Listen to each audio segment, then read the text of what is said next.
itu asyafaqah alal khalqi kullihim, punya empati, punya kasih sayang ke semua makhluk. Bahwa takdir kita ada perbedaan itu ya wajar, tapi bahwa definisi itu nyata. Tadi beliau menyebut termasuk satu saudara atau satu komunitas dengan makhluk-makhluk Allah yang lain.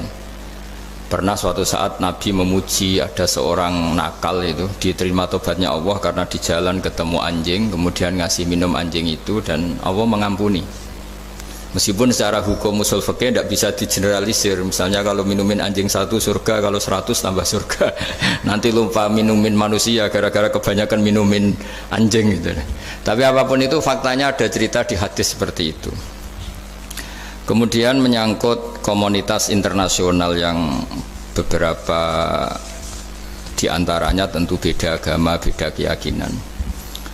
Saya mau membacakan cerita di kitab Ar-Risalah Al-Qushairiyah. Jadi saya hanya membantu referensi-referensi yang diajarkan guru-guru kita. Ar-Risalah Al-Qushairiyah adalah kitab kesayangan Mbah Maimun karena dulu mbah beliau dapat ijazah dari Sayyid Umar Sato, kakaknya Sayyid Abi Bakar Sato yang punya kitab I'anatul Thalibin. Dan kitab itu dibawa ke Indonesia sampai ke saya sebagai murid beliau. Di antara yang disebut dalam Ar-Risalah Al-Qushairiyah ini Thariqatu Ahlil Ilm, kitab Ar-Risalah Al-Qushairiyah itu. Saya baca nasnya ya, atau ibaratnya atau teksnya. Sami'tu ba'dal ulama yaqulu istadhafa majusiyun Ibrahim al-Khalil alaihi salam faqala bisyarti antuslima. Famarral majusiyu fa'awhallahu ta'ala ilaihi mundu khamsina sanatan nut'imuhu ala kufri falau nawaltahu lukmatan min ghairi antutalibahu bitahyiri dini. Famado Ibrahim alaihissalam ala athari hatta adrakahu wa atadhara ilaihi fasalahu anisabab fadhakara lahu dhalik fa aslamal majusiyu. Jadi suatu saat Nabi Ibrahim itu kan terkenal Abu Duyuf, orang yang mesti menservis tamu-tamu itu. Kita tahu dulu itu tidak ada warung, tidak ada hotel, tidak ada, ya pokoknya tidak ada mall, sehingga kalau orang pergi itu kelaparan betul itu. Buat orang kaya pun kelaparan karena melewati padang pasir itu. Kalau sekarang kan orang mau sowan kiai makan dulu, karena takutnya di rumah kiai kan makan sungkan, jadi makan dulu nanti di kiainya tinggal pura-pura makan. Itu. Kalau dulu memang makan nih tamu itu wajib betul, kalau tidak ya kelaparan betul tamu itu. Sehingga cerita suatu saat di antara tamu itu berakidah, berfaham Majusi atau beragama Majusi lah gampangannya itu. Terus Nabi Ibrahim nggak mau, saya mau ngasih makan syaratnya Anda harus Islam gitu. Akhirnya orang ini putus asa kemudian meninggalkan Nabi Ibrahim. Saat itu, saat orang itu meninggalkan Nabi Ibrahim, Allah memberi wahyu ke Nabi Ibrahim. Orang itu umurnya 50 tahun dan dia hidup karena tak kasih makan. Terus kata Allah, mundu khamsina sanatan nut'imuhu ala kufri. Saya yang Tuhan saja ngasih makan dia 50 tahun tanpa syarat dia harus Islam. Kamu baru dimintai makan sehari mensyaratkan Islam. Walhasil terus Nabi Ibrahim ngejar orang Majusi itu, terus monggo-monggo makan di rumah saya. Singkat cerita terus orang Majusi itu tanya, kenapa Anda berubah pikiran? Terus Nabi Ibrahim cerita bahwa beliau ditegur Allah kemudian harus melakukan itu. Jadi cerita-cerita seperti itu banyak. Dulu kita dengar para kiai sering cerita ketika seorang Yahudi rumahnya diusir Amr bin As untuk pembangunan masjid. Ketika lapor ke Sayyidina Umar, masjid itu yang mengambil tanahnya orang Yahudi harus dikembalikan ke orang Yahudi. Dulu guru-guru kita juga sering cerita Sayyidina Ali itu pedangnya dicuri sama orang Yahudi. Ketika ketemu di pasar atau di jalan, kemudian Sayyidina Ali yakin itu pedangnya, dilaporkan ke Qadhi Syurah. Setelah itu Sayyidina Ali diminta, buktinya apa? Saksinya siapa? Kalau itu pedang Anda, saksinya Hasan dan Husain. Tapi kata hakim, Sayyid Hasan Husain itu keluarga Anda, tidak sah jadi saksi. Zaman itu Sayyidina Ali masih berargumentasi, waqad qala Rasulullah sallallahu alaihi wasallam Hasanun wa Husainun sayyida syababi ahlil jannah. Tapi kata Imam Sureh, tetap standar saksi itu tidak boleh dari keluarga. Singkat cerita, qadhinya itu pakai standar hukum usul fikih, al-qaulu qaulu sahibil yad. Yang dibenarkan adalah yang sekarang megang barang itu. Ketika nggak ada saksi, al-musaddaq, yang dibenarkan al-qaulu qaulu sahibil yad, yang dibenarkan ya yang megang barang itu. Singkat cerita dimenangkan oleh orang Yahudi tadi. Setelah dimenangkan, Sayyidina Ali agak kecewa, masa seorang Amirul Mukminin sidang di pengadilan negeri kalah. Tapi orang Yahudi tadi akhirnya insaf, sadar sampai masuk Islam, sampai beliau ngendikan bihada taqumus sama wal ard, karena ini langit dan bumi berdiri karena keadilan itu. Jadi ini cerita-cerita referensi yang bisa menolong teman-teman siapapun berkomunitas internasional. Karena pikiran saya sederhana ya, al ilmu yurisul ahwal, ilmu itu melahirkan sikap. Jadi kalau kita punya referensi yang cukup tentang toleransi, insya Allah kita hidup di mana saja punya toleransi, karena toleransi itu juga ajaran agama. Di antara yang diceritakan para guru-guru kita adalah ketika Nabi mau dibunuh oleh orang namanya Daksur atau Duksur, siapa nggak tahu KTP-nya saya. Kiai-kiai kalau baca Daksur. Ketika beliau sedang santai di satu tempat, tahu-tahu ada orang yang mengambil pedangnya kemudian bilang mayyamna'uka minni ya Muhammad, sekarang anda sama saya berdua, siapa yang bisa menghalangi kamu? Nabi dengan rileks menghentikan Allah. Kemudian si Daksur ini gemetar, pedang jatuh, kemudian diambil Nabi. Sekarang ya Daksur, mayyamna'uka minni, yang bisa menghalangi kamu siapa? Orang itu bilang la ahada, tidak siapapun. Nabi dengan gampangnya fa'afa anhu, Nabi memaafkan. Padahal ini jenis harbi, jenis orang yang jelas punya niat bunuh. Terus artinya kita-kita yang ngaji di pesantren, saya ngaji di Mbah Maimun, punya Bapak Kiai Nur Salim, semuanya ngajarkan bahwa di mana-mana perang kekerasan itu ya karena kita diperangin. Udina lilladzina yuqatalun, karena kita diperangi kita boleh perang. Qatilul ladzina yuqatilunakum. Jadi yang boleh kita perangi ya zaman kayak kita dulu dijajah Belanda, dijajah Jepang zaman itu. Ketika sudah tidak ada penjajahan ya alasan itu sudah hilang karena mereka tidak merangi kita. Jadi apa ya, perang ya ada konteks rasionalitasnya, damai juga ada konteks rasionalitasnya. Tapi karena kita punya tradisi referensi, teman-teman yang di Jerman tak bantu, tadi ada kitab Arisal Al-Qushairiyah, terus ada beberapa cerita-cerita tadi kayak Daksur. Kalau ayatnya jelas ya, jelas qatilul ladzina yuqatilunakum wa in janahu lisalmi fajnah laha wa tawakkal 'ala Allah. Bahkan seperti yang diceritakan Profesor Quraisy tadi, yang sedang kita benci pun bisa saja suatu saat teman. Dalam surat Mumtahanah itu atau Mumtahinah ada ayat asawwau ayyaj'ala bainakum wa bainal ladzina ataitum minhum mawaddah. Bisa saja orang yang sekarang kamu benci suatu saat kamu cintai. Wallahu qadir, itu Allah Maha Kuasa. Dan tadi saya menambahkan yang dikatakan Profesor Quraisy tentang belajar. Dulu Nabi itu enggak puasa Asyura, tapi ketika datang ke Medina, orang-orang Yahudi itu puasa Asyura. Coba tanyakan ke mereka, kenapa puasa tanggal 10? Terus mereka menjawab, yaumun najawwahu fi Musa, itu hari yang Allah menyelamatkan Nabi Musa. Terus fa'amara bisyami, kemudian Nabi menyuruh sahabat puasa. Artinya dulu itu segampang itu hidup, itu sesuatu yang baik apa, ya sudah ditiru. Meskipun kita tahu Nabi itu tentu mustaqil bil istihad, Nabi itu orang yang mandiri, tapi memberi percontohan kita betapa gampangnya kita seperti itu. Dulu ada seorang Yahudiyah meminta sama Sayyidah Aisyah dan dikasih. Ketika dikasih, dia mendoakan semoga kamu Aisyah selamat dari siksa kubur. Zaman itu Sayyidah Aisyah itu belum tahu tentang siksa kubur, sehingga beliau engkar, nggak percaya. Tapi setelah Rasulullah datang dan diceritanin Nabi, oh iya siksa kubur itu ada. Dan semenjak itu Nabi selalu isti'adah, minta perlindungan dari siksa kubur. Jadi dulu di komunitas-komunitas beda agama suatu yang benar ya dibenarkan. Makanya kaidah umum dalam interaksi antar agama itu la tusaddiquhum wa la tukadzibuhum, ya kamu jangan bilang iya, jangan-jangan enggak, ya jangan bilang tidak, jangan-jangan iya. Jadi aturan ilmunya jelas, la tusaddiquhum wa la tukadzibuhum. Ya artinya sesuai referensi ilmu lah, kira-kira begitu. Terus yang terakhir, ini saya mohon maaf sama komunitas di Jerman karena saya ini pura-puranya aja sibuk, karena saya kira ini seberapa jam lagi saya ngajar ini. Nanti kalau saya tidak ngajar di sini yang ngundang agak-agak dosa, jadi supaya sama-sama tidak dosa, ini saya ya nuruti jenengan. Tapi ya karena saya ngajar ini juga yang datang orang macam-macam, ada yang Kalimantan, Sumatera mau ngaji di sini. Ini seberapa jam lagi saya ngaji Sahih Muslim. Yang terakhir ini di halaman Kitabu Adabil Ulfa wal Ukhuwah, halaman 285 dalam Ihya juz 2. Di kitab saya juz 2, mungkin kalau beda cetakan yang jelas ikut Kitabu Adabil Ulfa wal Ukhuwah. Di sini diterangkan oleh Imam Ghazali dengan beberapa riwayat yang disebut al-jiranu salasatun.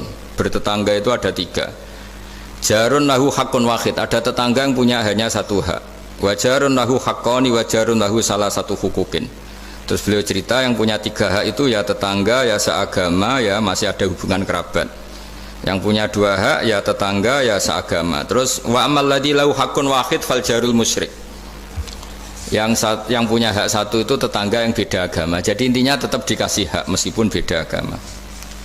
Sampai diantaranya disebutkan juga di halaman 287, Imam Ghazali ngendikan, beliau berfatwa dan beliau bercerita, rawahu Umar bin Syu'aib an Nabi an Jaddih anin Nabi. Terus qala Mujahid kuntu inda Abdillah bin Umar wa ghulamun lahu yaslahu syatan faqala ya ghulam idza salakhta fabda bijarinal Yahudi.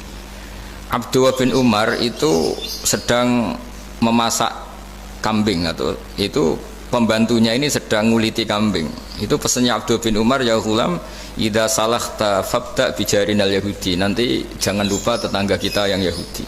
Ini di Ihya halaman 287. Hanya cerita kebaikan. Jadi cerita-cerita perang itu ya karena kita diperangin, tapi ya kalau kita dibaikin ya baik, itu ajaran Islam. Hatta qala dzalika miraron. Faqala lahu lima taqulu hadza. Ini pembantunya juga enggak langsung menerima. Kenapa saking enggak mau nerimanya diulang-ulang lagi oleh Abdullah bin Umar. Faqala inna Rasulullah sallallahu alaihi wasallam lam yazal yusina bil jar hatta khashina annahu sayuwarrithu. Kenapa engkau melakukan itu ya Abdullah bin Umar? Terus beliau menjawab, Rasulullah itu selalu berpesan untuk berbuat baik sama tetangga.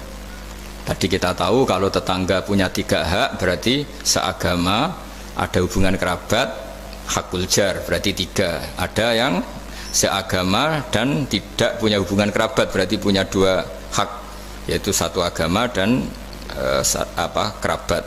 Ada yang punya 1 hak saja, ya tidak keluarga, tidak seagama, tapi karena tetangga itu juga tetap punya hak.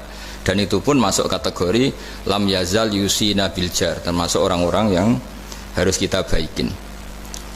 Ya kalau di Qurannya kayak tadi ya, qatilul ladzina yuqatilunakum, boleh merangi ya yang merangi kita.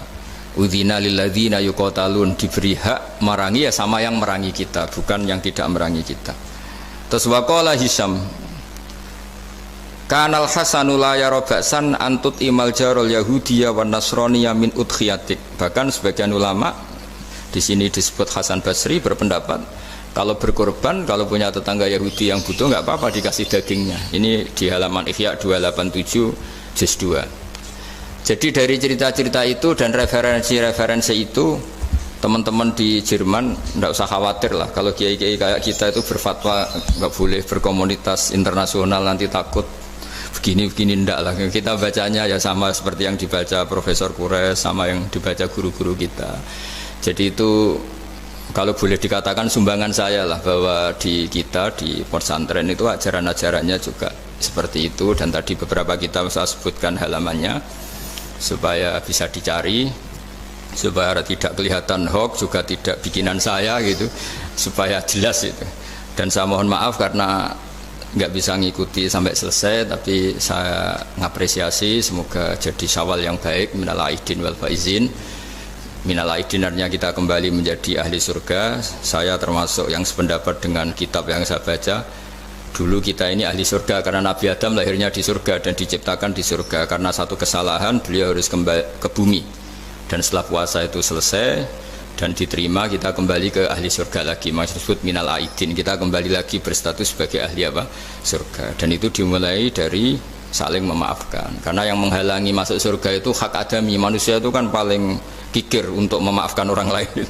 Padahal kalau hak adami belum selesai itu Allah tidak mau memaafkan. Makanya syaratnya masuk surga harus kita saling memaafkan. Dengan cara seperti itu insya Allah kita minal aidin wal faizin. Jadi mohon maaf, sekali lagi mohon maaf karena saya tidak bisa ngikuti sampai selesai karena saya harus ngaji, karena bukan papa ya, memang harus. Andikan sunat itu mungkin saya tinggalkan. Mohon maaf sekali. Wassalamualaikum warahmatullahi wabarakatuh. Waalaikumsalam warahmatullahi wabarakatuh. Terima kasih sekali. Kalau misalnya untuk satu pertanyaan, mungkin masih bisa Gus Pak atau Prof. Rais, karena Prof. Rais sama-sama harus tinggal 5 menit. Namun kan ini Gus, banyak yang nunggu, nanti saya yang dimarahi, ini saya juga menunaikan kewajiban. Prof. Rais, ada satu pertanyaan dari pemaparan. Satu pertanyaan saya tunggu. Terima kasih Prof. Ini saya tanyakan langsung Prof. Saya pernah mendengar panjenengan menyampaikan tentang konsep kedamaian aktif dan pasif. Mungkin bisa dijelaskan Prof mengenai hal tersebut, khususnya dalam rangka mempersatukan hati tadi itu Prof. Baik, jadi begini, saya beri contoh. Damai pasif itu Anda tidak ganggu orang. Damai aktif itu Anda memberikan sesuatu yang positif pada orang. Kalau kita berada di bus, duduk tanpa menyapa yang di samping kita, tanpa mengganggunya, kita duduk dengan baik sambil membaca atau merenung, itu terjadi kedamaian, tapi itu damai pasif.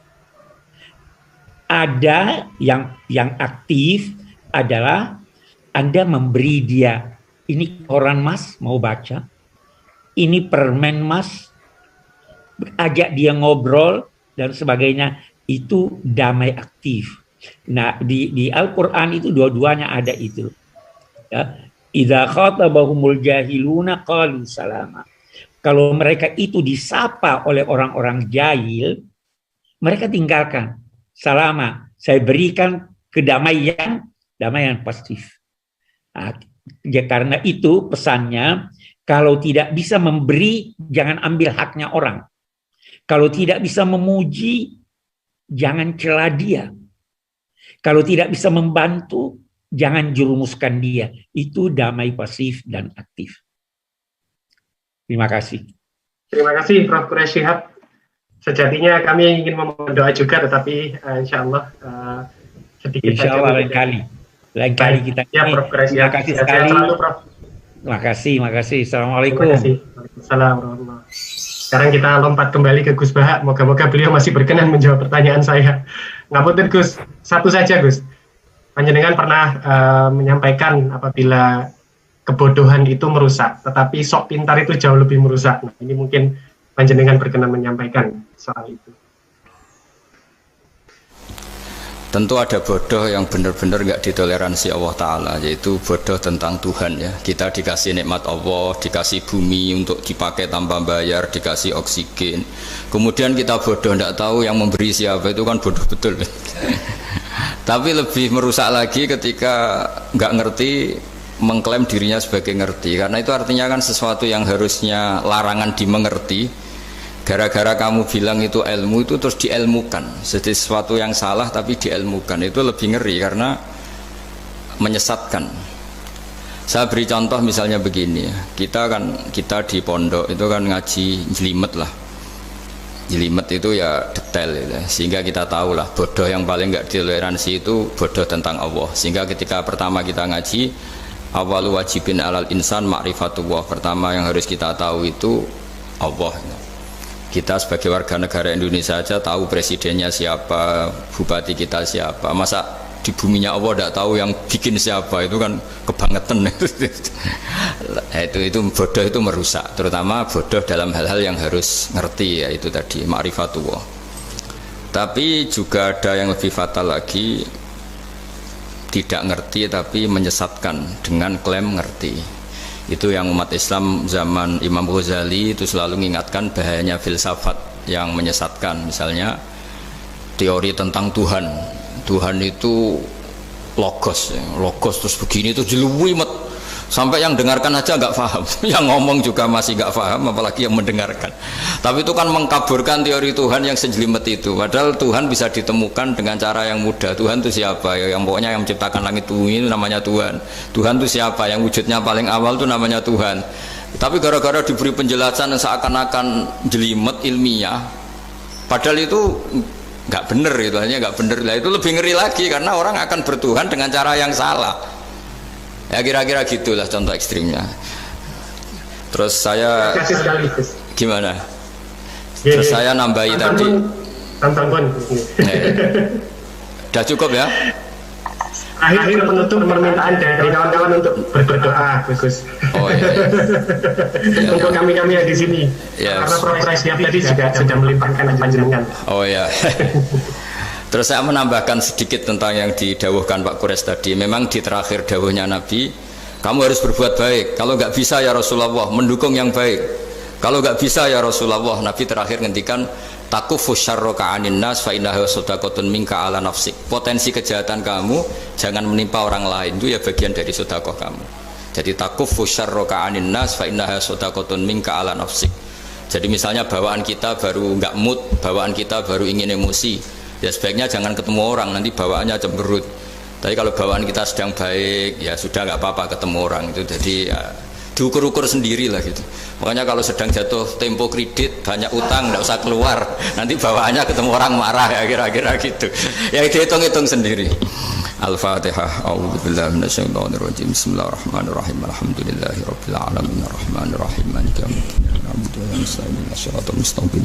Shiratal ladzina an'amta 'alaihim ghairil maghdubi 'alaihim waladdallin. Bismillahirrahmanirrahim. Nahmaduka ya Ghafur ya Syakur ya Wadud. Allahumma shalli wa sallim wa barik ala sayyidina Maulana Muhammadin wa ala alihi washabbihi wa barik wasallam asma'in. Nas'aluka ya Allah bi anna lakal hamda la ilaha illa anta al-hannan al-mannan ya badi'as samawati wal ardi ya hayyu ya qayyum.